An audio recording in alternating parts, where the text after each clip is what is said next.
Everyone, it's Connor from Koyfin. We often share charts across our social media pages, and we commonly get asked, how do you add those statistical bands such as standard deviations, means, and medians to your charts?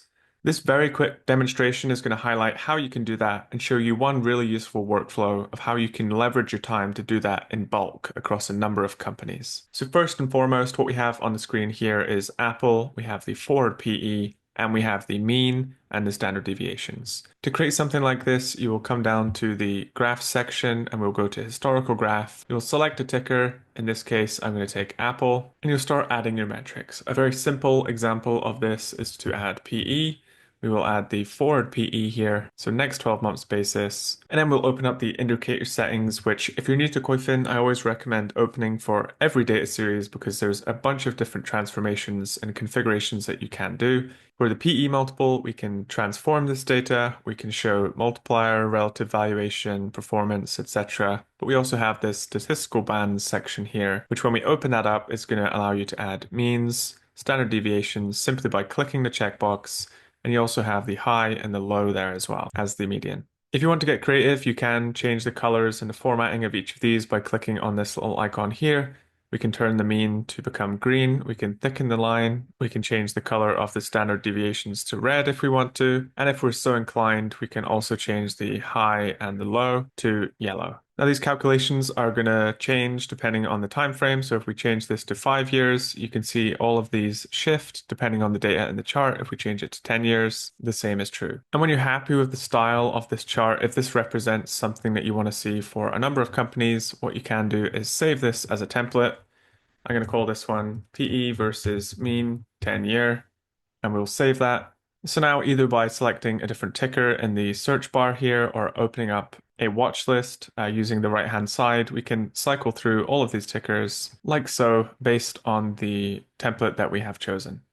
And this is not just exclusive to valuation multiples as well. If we want to take another example, I'm going to type in Google. We can also use this to show the mean of other data series over time. So let's take total revenue for Google. What I want to show here is the average year-over-year revenue growth. So we're going to take total revenues and we're going to take this on a quarterly basis, pull that over 10 years, or let's say 20 years. And let's open the indicator settings and let's go to transform data. So what we can do here is compound the statistical bands on top of transformations. So we've just got the revenue figure on a quarterly basis on the chart.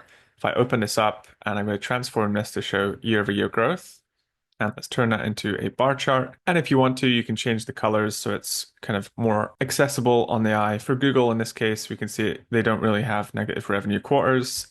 It's slowed down significantly since they've become a public company.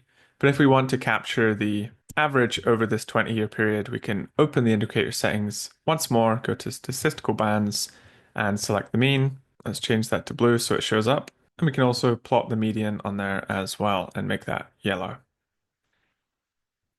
So these statistical bands will adjust depending on whatever's in the chart. If it's a simple price chart, if it's a total return, if it's a fundamental metric, and if it's something that you've transformed as well, it will recognize what's in the chart and show you the mean or the statistical band based on that data set. Now, just before we go, I want to show you how you can leverage your time using these kinds of templates. So we're going to go back to the example that we gave around valuation multiples.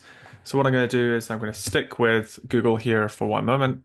I'm going to plot the PE ratio. We're going to take that over 10 years and we are going to add a average band. And now I'm going to go down the line and just add a few different ones. So we have PE there. I'm going to add EV to EBIT. And each time I'm adding a multiple, I'm going to make sure that I add the mean band to it as well. So we've got EV to EBIT. We might want to do EV to sales as well. There's also EV to gross profit as well that we might want to add to the chart. You can layer this on and add as many multiples as you want. And for each one, you're going to add a mean series. And when you've got all the valuation multiples you're happy with, you can spend a little bit of time to update the aesthetic of the template like so. All I've really done here is just change the coloring slightly and added a complementary secondary color to each of the means in the panels. So I like the way this looks. I'm going to save this as a template and call it multiples versus 10-year mean. Now I'm going to jump over to the analytics section on the left-hand side and go to the lots of charts, which allows you to view a chart template across a basket of companies essentially. So right now I'm filtered on the S&P 500 index. You can change this to the holdings of an ETF or a watch list. We'll just stick with the S&P for now.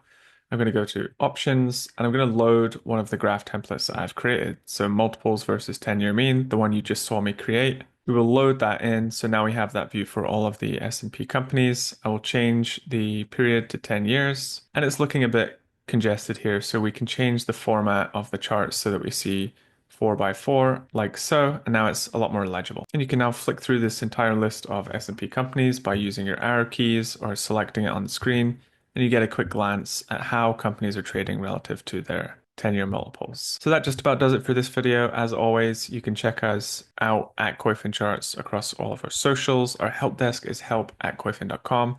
Alternatively, you can drop a comment in the comments section below. Until next time, thank you.